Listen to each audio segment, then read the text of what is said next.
Espace TV, le 22h.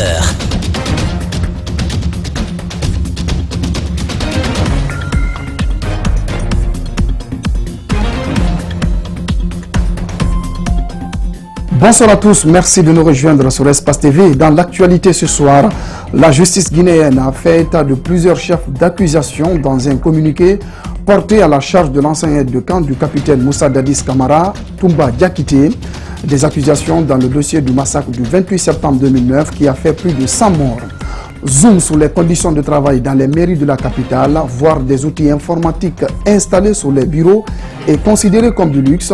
Ce sont des machines mécaniques qui servent jusqu'à présent à la saisie des documents.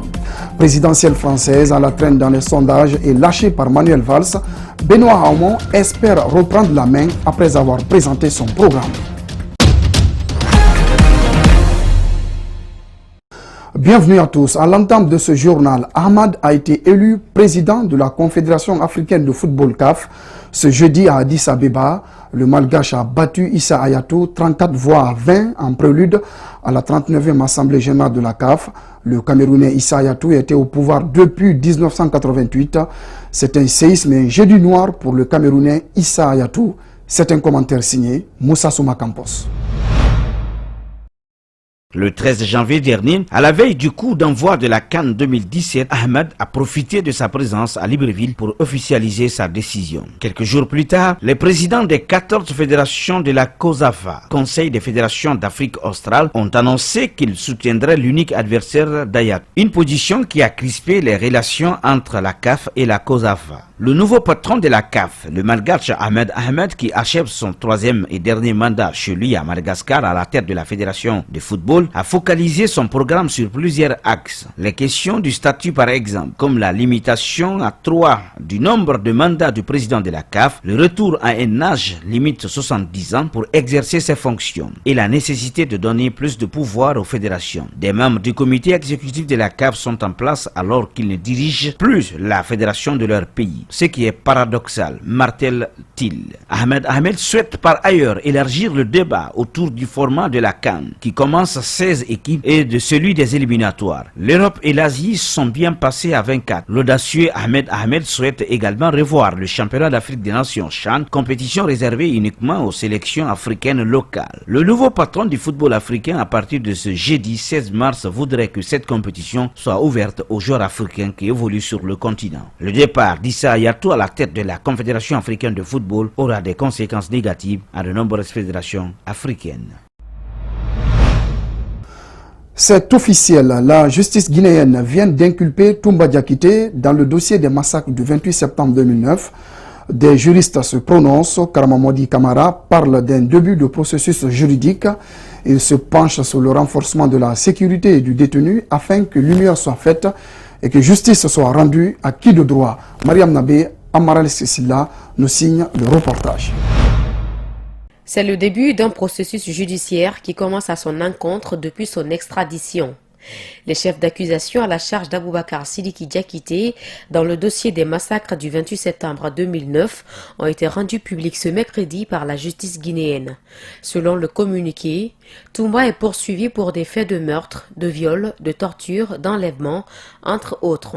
Le fait qu'il soit présenté à des juges d'instruction donc a permis de mener cette procédure à charge contre lui et cela va normalement déboucher sur une procédure qui va se mettre en place dans les prochaines semaines ou dans les prochains mois. Aux informations, Toumba séjourne dans une géole spéciale à la maison centrale de Conakry. Ce juriste s'inquiète pour la sécurité du détenu car son jeune frère a été tué dans des conditions qui n'ont pas été élucidées. Il appartient à la Guinée de prendre toutes les mesures pour pouvoir garantir à Toumba sa sécurité, pour que la lumière puisse être faite. Mais comme vous le rappelez, effectivement, ces risques n'est pas occulté parce que, comme on le sait, beaucoup de personnes, en tout cas même dans les rouages de pouvoir, ont été inculpées et ils sont à un très haut niveau de responsabilité. Outrage à agents de la force publique, séquestration, attentat à la pudeur publique sont aussi des infractions de droit commun portées contre l'ex-aide de camp du capitaine Moussa Dadis Camara. On a besoin que ce procès se tienne pour permettre à notre pays d'amorcer une phase de justice transitionnelle. par rapport à ce qui s'est passé, qu'on sache ce qui s'est passé, c'est le droit de la vérité. Et ensuite qu'on ait également le droit à la réparation. Et en plus de cela, qu'on puisse avoir également une garantie de non-répétition pour ne pas qu'à l'avenir, ce qui s'est passé se reproduise encore dans notre pays. La suite de cette étape judiciaire doit déboucher sur un procès. Visite de travail du Bureau international du travail et les syndicalistes chez la Confédération patronale des entreprises de Guinée CEPEG ce jeudi. L'objectif de la visite est d'explorer les pistes de solutions pour lutter contre l'immigration en offrant des opportunités aux jeunes, notamment dans la création de l'emploi, mais aussi en améliorant les conditions de l'employabilité du secteur privé. Alcine Bari, Ibrahima Souma, explication. Cette mission du Bureau international du travail s'inscrit dans le cadre de l'élaboration des rapports sur la problématique de la lutte contre l'immigration qui sera soumis à l'Union européenne pour sa mise en œuvre. Dans ce cas, la pêche est ciblée comme secteur pourvoyeur d'emplois. C'est une exploration d'opportunités, de création d'emplois pour les jeunes guinéennes et guinéens, comme vous le savez. C'est visible, on note ça tous les jours. Il y a des jeunes guinéens et d'autres africaines qui perdent leur vie dans le désert du Sahara, qui perdent leur vie dans la mer Méditerranée en essayant de traverser pour un Eldorado qui ne verront jamais en termes d'emploi. Cela n'est possible que si les entreprises sont associées. Les entreprises ont besoin d'employés, mais elles ne peuvent pas répondre suffisamment à ce déficit parce qu'elles sont faibles. Elles doivent être donc renforcées pour qu'elles créent des opportunités pour les jeunes. Le gouvernement guinéen doit mettre les mesures incitatives pour relever le défi, souligne le président par intérim de la CEPEG. Le pouvoir peut, en payant les dettes, la dette intérieure, renforcer les entreprises, leur donner plus de marché, leur faire confiance. Parce qu'il y a ce problème. Il y a un déficit de confiance envers les entreprises guinéennes, locales. On a toujours l'impression que l'entreprise qui vient de l'extérieur est plus forte et plus capable. Non, elle n'est pas plus forte. Parfois, elle est plus capable, parce qu'avec beaucoup plus de moyens. Mais ces moyens peuvent être mis à la disposition du secteur privé par des cellules d'appui. Cette mission devrait s'étendre à d'autres secteurs, notamment les mines, l'agriculture et l'hôtellerie. Il était venu apaiser les tensions entre agriculteurs et éleveurs dans sa localité. Dans cette mission, il a été arrêté par les autorités préfectorales de Beila pour incitation à la rébellion. Le président du RRD, Abdoulaye Kourouma, enfin libéré, a animé une conférence de presse ce jeudi au siège du parti à Sangoya dans la commune de Matoto. Compte rendu, Malik Sandiana Kamara, Djibril Ba. L'homme politique explique qu'il a été sollicité par le préfet de Beila pour faire une médiation entre les agriculteurs de Karala et les éleveurs qui s'est revenu du Mali. Fils du terroir, Abdoulaye Kourouma quitte aussitôt Conakry le 7 février pour se rendre sur les lieux. Une semaine après, il est arrêté sous l'ordre du même préfet qui lui reproche d'être derrière un mouvement de rébellion. Il y avait un problème social au village qu'on partait régler, et surtout que c'était par rapport à l'installation des ébus venant du Mali, donc qui détruit nos plantations, qui dégrade l'environnement, et que l'autorité même a demandé que ces ébus ne soient pas installés, que l'autorité même se permet à prendre de l'argent avec des gens pour installer ces ébus. Donc on partait pour sauvegarder nos plantations, et ainsi de suite. Et voilà tout de suite que nous sommes aussi de l'opposition, que le peuple n'obéit qu'à nos instructions vers Beila. Donc tout de suite, il faut essayer de lui intimider ou de lui créer des problèmes. Le président du Rassemblement pour la Renaissance et le Développement va passer 20 jours en prison pour des faits dont il ignore le fondement. Malgré cette incarcération, Abdoulaye Kourouma promet de poursuivre sa lutte politique. Ça ne fait que m'encourager, c'est une médaille. Vous savez, quand tu es en politique, les médailles, ce sont des accusations, des arrestations. Et lorsque tu cèdes à l'intimidation, vous savez, quand le pouvoir veut installer la dictature, il passe par trois choses. L'élimination physique, l'intimidation ou la corruption de la presse, ou l'intimidation ou l'élimination des acteurs politiques. Les résultats des réformes de la justice guinéenne ont été salués par Abdoulaye Kourouma. Il rassure qu'il n'a été victime d'aucun mauvais traitement en prison. Dans l'actualité également, la modernisation des collectivités locales en Guinée reste encore un long chemin à parcourir. Dans les mairies, voire des outils informatiques installés sur les bureaux et considérés comme de luxe. Ce sont des machines mécaniques qui servent jusqu'à présent à la saisie des documents importants. Notre équipe de reportage a fait le constat à la mairie de Ratoma. Suivez le reportage. Nous sommes au XXIe siècle, synonyme d'éclosion des nouvelles technologies de l'information, du numérique, de la mondialisation et du modernisme. Dans les différentes mairies de Conakry, il n'est pas rare de voir les secrétaires s'appliquer sur des machines dactylographiques qui datent de l'ancienne époque pour la saisie des documents de service. La mairie de Ratoma en est un cas illustratif. Pour se doter de ce matériel tel que l'ordinateur, bon, qui coûte cher, et compte tenu de la limite des moyens des collectivités, c'est ce qui fait que jusque maintenant, vous allez rencontrer les machines mécaniques dans les secrétariats des communes. La mairie de Ratoma, à l'image des autres mairies du pays, est en manque d'outils informatiques. Seulement 3 ordinateurs ont été offerts à la commune grâce à une ONG afin de faciliter ses services. Quand le PDI3 a eu à doter des différentes communes des matériels, des bureaux, tout et tout, la commune de Ratoma a reçu 3 ordinateurs. Bon, donc un ordinateur est resté au secrétariat du maire, il y a un ici et l'autre est resté à l'habitat. L'utilisation de ces machines mécaniques demande de l'énergie. Les claviers produisent un bruit tympanisant. La secrétaire générale de la mairie de Ratoma souhaite ardemment la modernisation de son service et attend l'aide du ministère de tutelle. Cette réalité est pratiquement la même dans les autres communes que visiteront les jours à venir. La fabrication des pirogues, un métier beaucoup pratiqué en zone côtière. Cette activité se trouve confrontée à de nombreuses difficultés.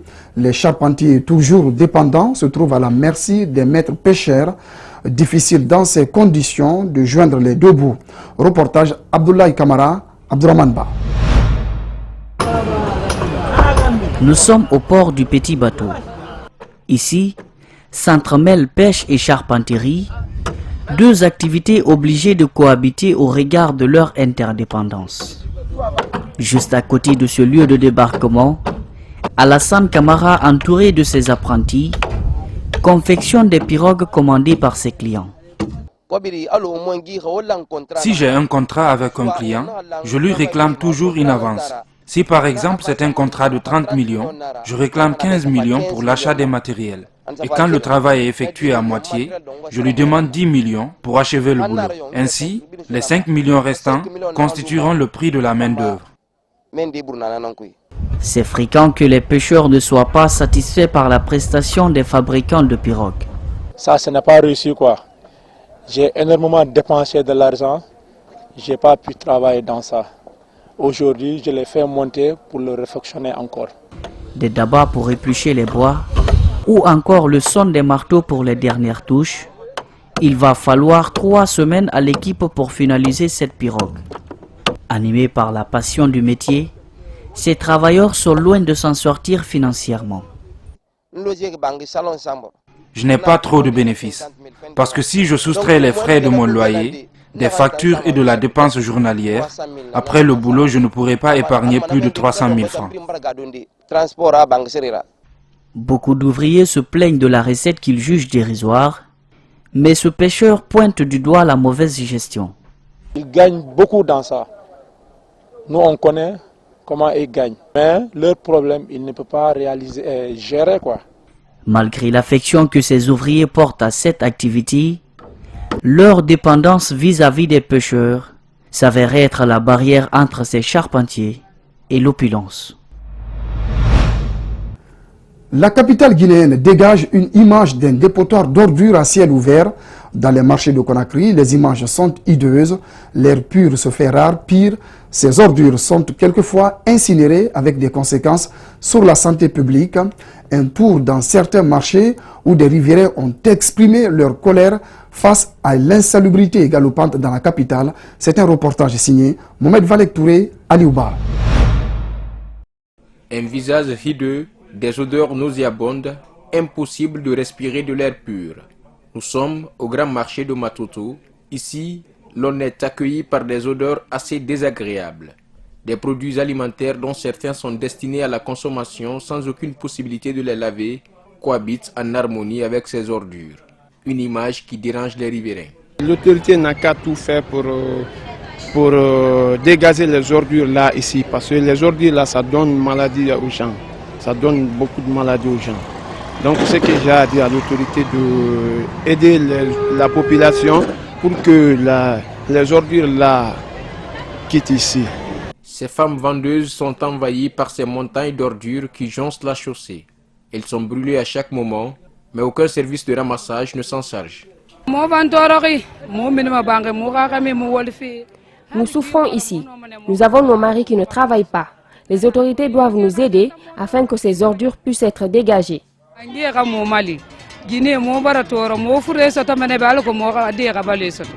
L'incinération des déchets est devenue une nouvelle façon pour les citoyens d'assainir leur environnement immédiat.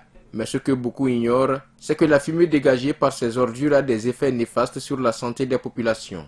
Elle provoque surtout des maladies pulmonaires et fait perdre un coup sérieux à la couche d'ozone.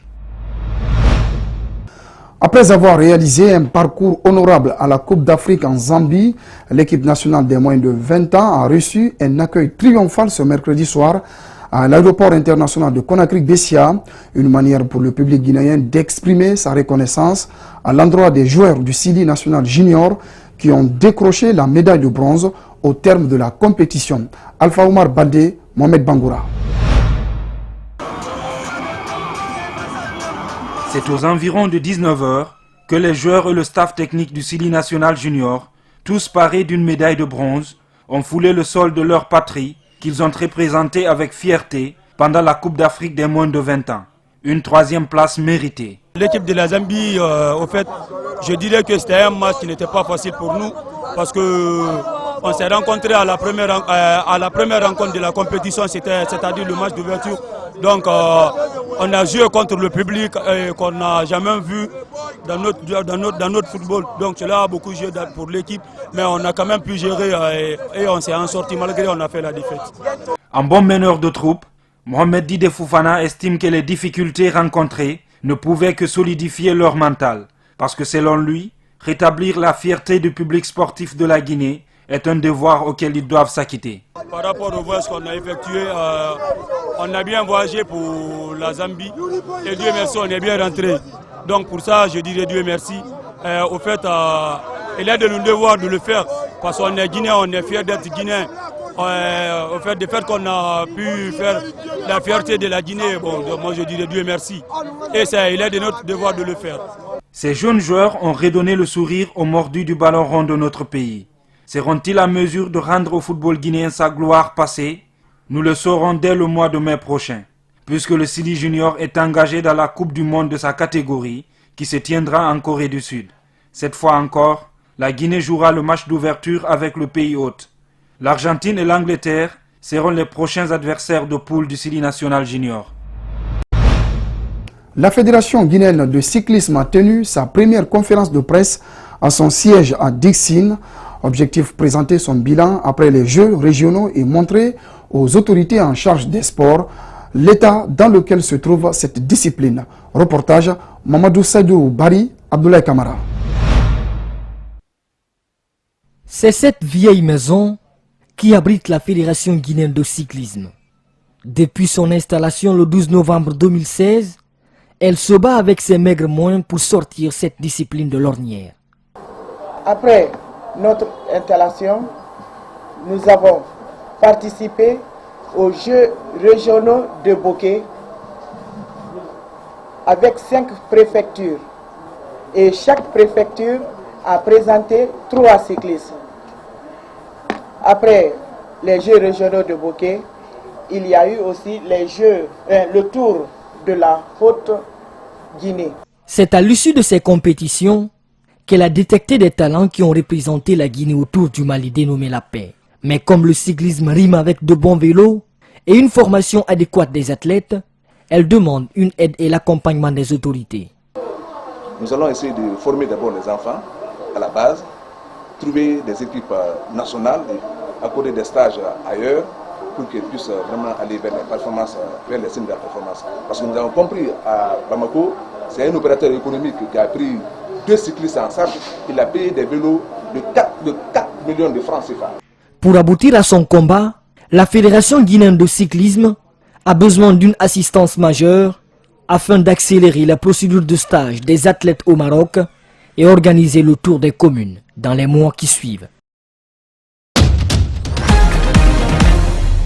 Voilà, mesdames, messieurs, c'est la fin de cette édition d'information. Merci de votre fidélité. Excellent suite de programme sur Espace TV.